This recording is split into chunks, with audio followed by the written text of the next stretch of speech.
esto, que era una huerta, comienza a transformarse en el Camposanto de Santa Paula. En 1794, cuando inauguran el Hospital Real San Miguel Arcángel de Belén, este lugar era su huerta. Por eso les pregunto que si son de Guadalajara. Porque el gran edificio que tenemos allá, muchachos, ¿lo alcanzan a ver? Sí. Acérquense, muchachos, veanlo. Desde la pared hasta allá se encuentra el hospital. Muchas personas piensan que esa barda que vemos ahí es el anfiteatro. Están en un gran error. El anfiteatro es muy pequeño. Ahorita que damos la vuelta les vamos a decir dónde empieza o dónde termina, dependiendo de la perspectiva. Si nosotros caminamos por el corredor, pues empieza ahí. Pero si nosotros venimos por la calle de Belén, pues empieza de este lado. Entonces, muchachos, tenemos la huerta. Por eso vemos muchos árboles frutales. Allá al fondo, muchachos, no lo van a alcanzar a ver muy bien, pero hay muchos árboles frutales. ¿Ya los vieron? El eucalipto, las guayabas, otro manguito, cuando no se alcanzan a ver, y ya después se ve la barda. Y a espaldas se ven otros árboles, ficus, camichines. A espaldas de la barda se encontraba un lazareto o un leprosario. ¿Alguien sabe lo que es un lazareto o un leprosario? ¿Qué es? A los enfermos de lepra. ¿Se dan cuenta que el hospital está acá? Entonces ahí tenemos un protocolo de aislamiento total. La persona que ingresaba ahí solamente salía de una manera. ¿Se imaginan cómo salía? Muerto. Con las patas por delante. Los protocolos de aislamiento no los inventa López-Gatell, porque hoy en día lo hubiéramos considerado como el área de COVID. Las personas que no son de Guadalajara, ahorita que le damos la vuelta, vamos a ver la torre de especialidades. La torre de especialidades y oncología son de los 90. Posteriormente, en los 2000, inaugura urgencias maternidad, urgencias adultos y urgencias pediatría. Se levantan sobre un panteón. Allá, muchachos, ¿alcanzan a ver el tímpano o el triángulo? La puerta clausurada. Dos patios, un panteón y un cementerio. El peor año de la historia de Jalisco es de 1785 a 1786. Se le conoce como el año del hambre. Todas las personas que morían por las enfermedades lepra, cólera, gripe española, viruela, bronquitis, neumonías, terminaban allá. Entonces, muchos, ¿por qué si ese lugar, antes de que hicieran el hospital, ya contaba con su panteón? ¿Por qué construyen el cementerio? ¿Por qué tenemos una barda que separa los dos patios? ¿Se imaginan por qué pasó esto, muchachos? Porque antes solamente había dos clases sociales. ¿Cuáles eran? Pobres y ricos. Ricos y pobres. De alguna manera podemos entender la Guadalajara antigua, porque no son de Guadalajara. El día que les digan que yo vivo de la calzada para acá, es porque vives en el barrio de Mexicalcingo. La calzada de Independencia antes se conocía como el río de San Juan de Dios, el barrio de Analco, el barrio de los pobres. Por eso dicen, yo vivo de la calzada para acá, haciendo referencia a que él es rico, ¿sale? Entonces, muchachos, allá el panteón era muy especial. ¿Se imaginan por qué el panteón que teníamos allá era especial? ¿No? Porque era una fosa común. ¿Saben lo que es una fosa común? ¿Ustedes saben dónde dormían los pobres? ¿En el panteón? No. Eso ya es después. Los petates. ¿Amanecían muertos en dónde? Petates. ¿Y qué se terminó diciendo? Se petateó. Que se petateó. Porque por cuestiones de salubridad, amanecías muerto en el petate, te aventaban tu calecita, te envolvían como taquito, te amarraban y te aventaban a la fosa común. Entonces, ¿qué diferencia entre panteón y cementerio? Panteón, donde descansan los dioses, viene del griego. Cementerio, viene del griego. Dormitorio, descanse en paz. Cuando se consolida el cristianismo, nacen los cementerios. Eugenio se baja de su cruz, al igual que Florentina Martínez, y espera la resurrección de la carne. Las personas no murieron, están esperando la resurrección de la carne. Descanse en paz. Por eso no vemos a Cristo, porque si nosotros de alguna manera vemos una cruz, y un Cristo representa la muerte. ¿Por qué? Porque Cristo muere en la cruz. Pero cuando tú ves una cruz, sin Cristo representa la vida eterna. Esos son los cementerios, los dormitorios. Es que de alguna manera los panteones para los muertos y los cementerios para los que creen en la eternidad. Camposanto, ese lugar es un camposanto porque tenemos una capilla, 2 capillas. Literalmente un campo santo es un campo santo, un campo bendecido por Dios. Si tú no tenías ayuda espiritual, no te absolvían de tus pecados, terminabas en fosa común. Si la iglesia te excomulgaba, terminabas en fosa común. Si tú estabas en contra de las ideas de la iglesia y del imperio, terminabas en la fosa común. O sea, había varias maneras de terminar en la fosa común. O con las pandemias.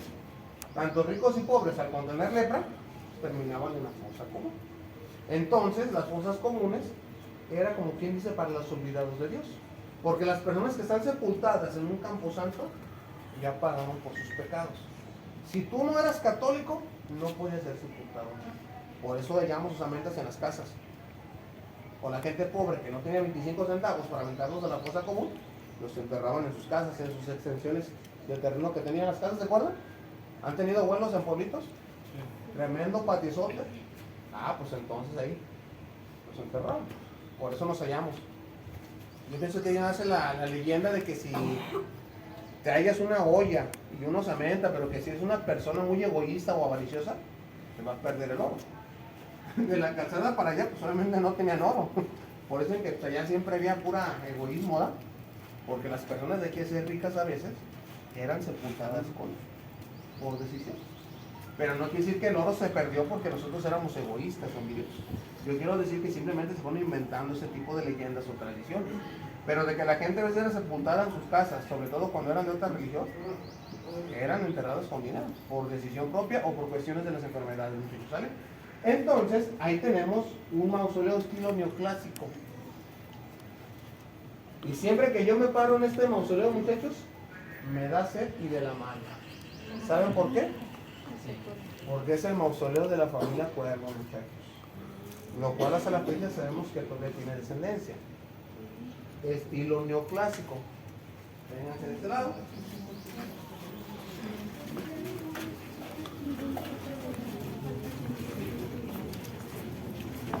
El mausoleo de la familia Lune Corcuera, otra de las familias más ricas que viene a esa ciudad, estilo neogótico. Los hace el mismo arquitecto, Jacobo Gálvez. Pero se fijan que los estilos son distintos.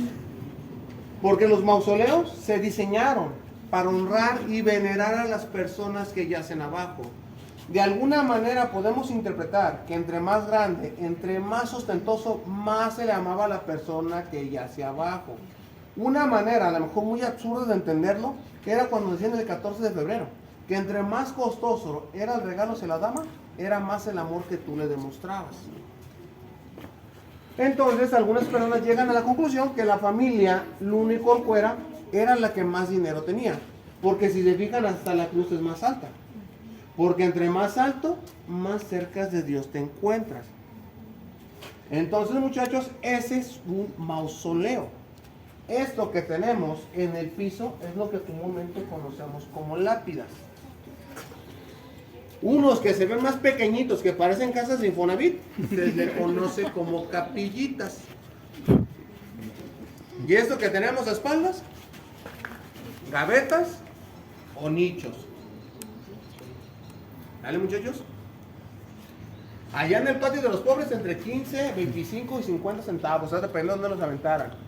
Aquí, muchachos, si es de ricos, tú puedes rentar la gaveta. Si tú quieres rentar por 5 años, te cobraron 25 monedas de oro. Si tú quieres comprar, 100. Esto ya era decisión opcional. Acá dentro de los patios, 5 monedas de oro el metro cuadrado.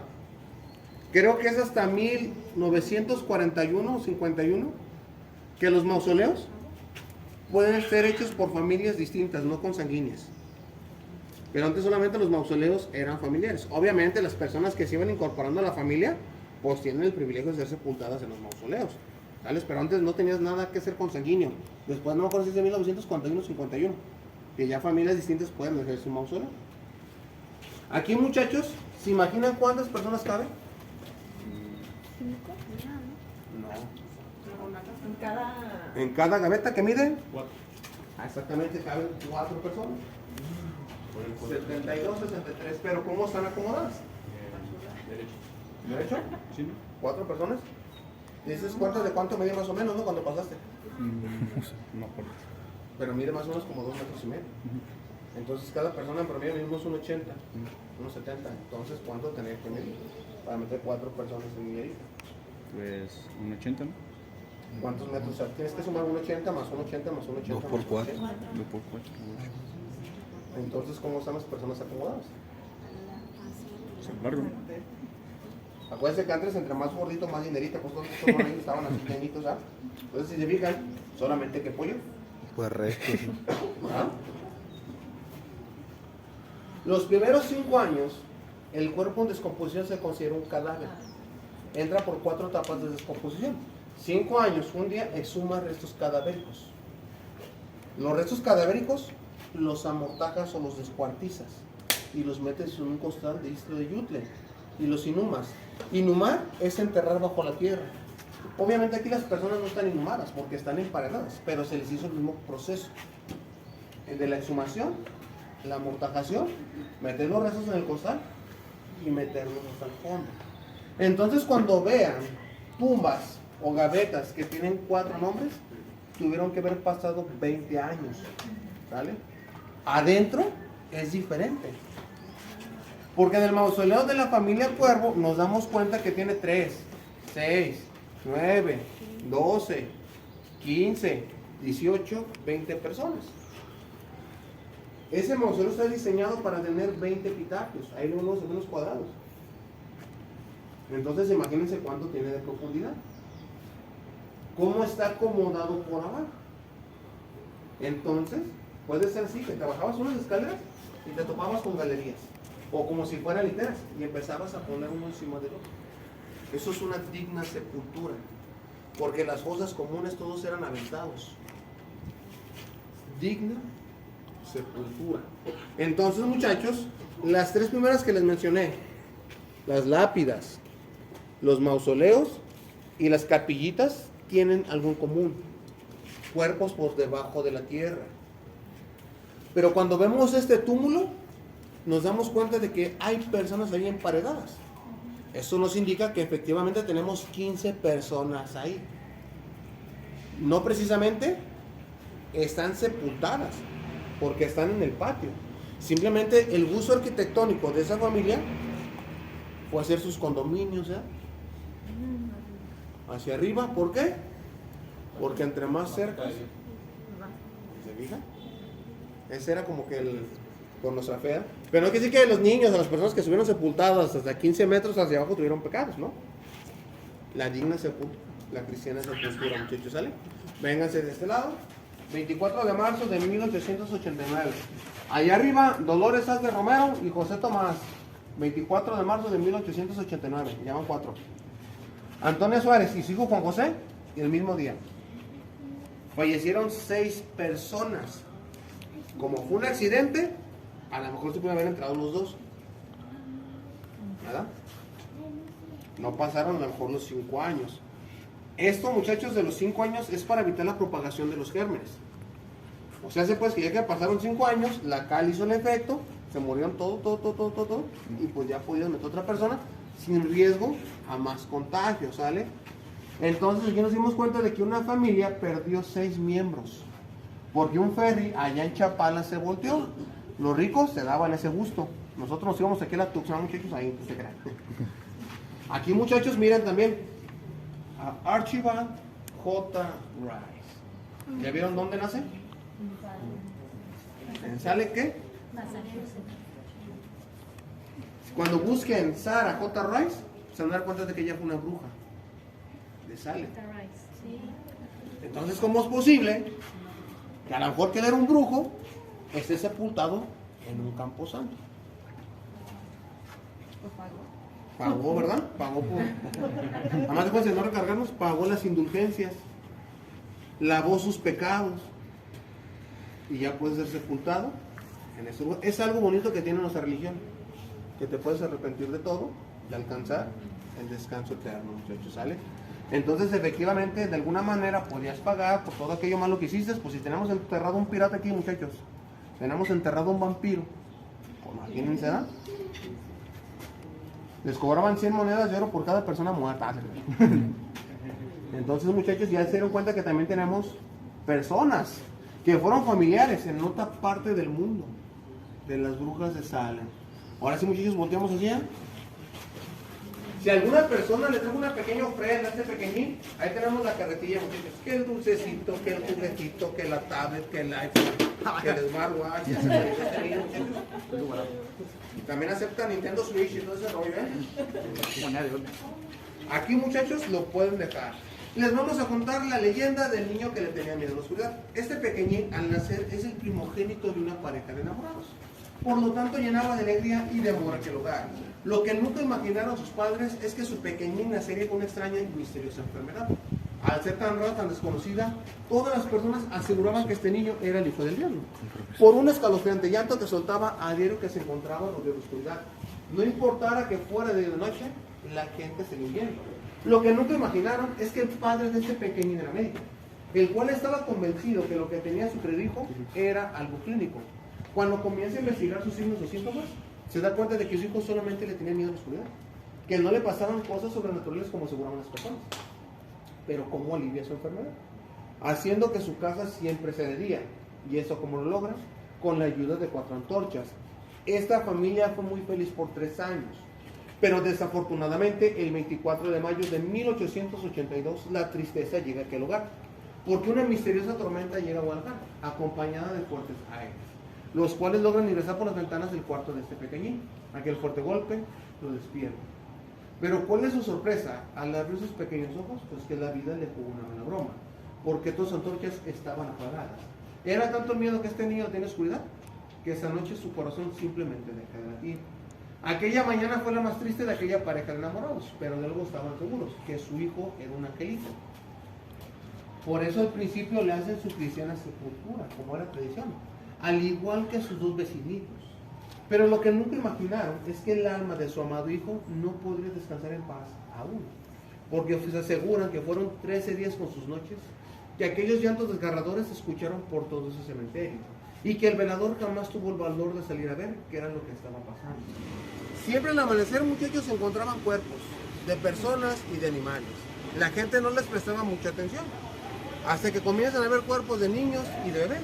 Es cuando piensan que aquello no era una enfermedad nueva o misteriosa, sino que estaba pasando algo sobrenatural, porque siempre encontraban 2 cosas en los cuerpos, muchachos. ¿Ustedes se imaginan qué es lo que se encontraba en aquellos cuerpos?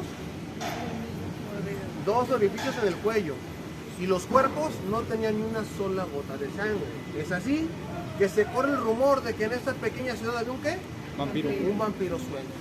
Aquellas personas que creyeron en este rumor comenzaron a poner en sus casas, corrales y graneros grandes cruces. En sus cercas, manojos de ajos, porque como sabemos, así se ahuyenta a este tipo de seres.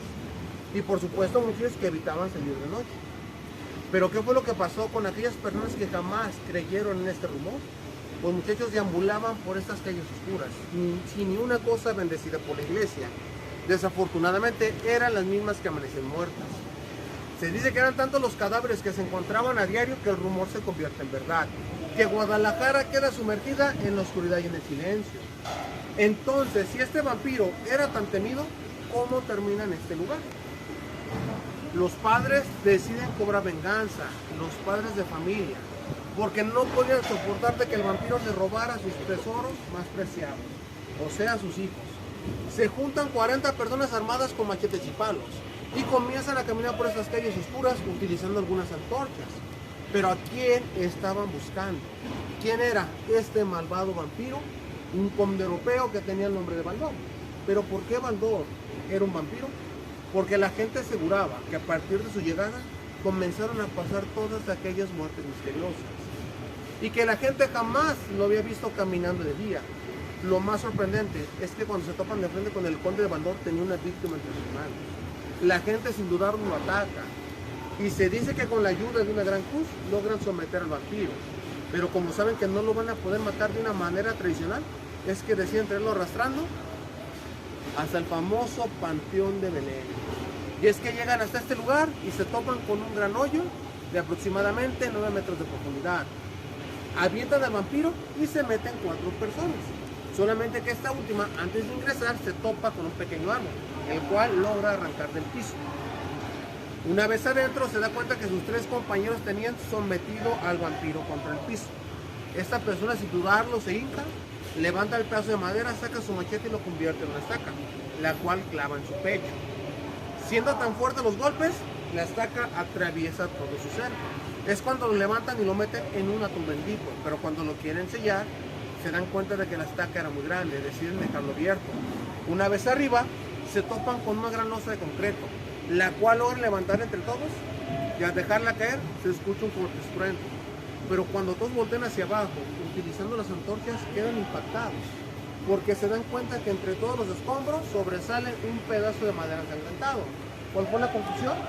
Que el vampiro murió. Pero dice la leyenda que en realidad el vampiro no murió. ¿Ustedes se imaginan qué es lo que tenemos como evidencia para decir que el vampiro no murió? La estaca. Aquella pequeña estaca, al estar tan verde, tan llena de vida, sumándole a los fértiles de la tierra y toda la sangre que hasta la fecha se dice que tiene el vampiro en su cuerpo, sigue alimentando este gran árbol, el árbol del vampiro. Algo que nos damos cuenta es que todas las raíces que comenzó a echar este pequeño camichín abrazaron la losa de concreto, ¿ya lo vieron? Por eso como resultado nos dio un árbol rectangular. Lo podemos comparar con este sarcófago que tenemos al lado izquierdo. Tenemos lo ancho y lo largo. Algo que también nos tiene que poner a pensar es que está lleno de raíces. Las raíces salen hasta acá.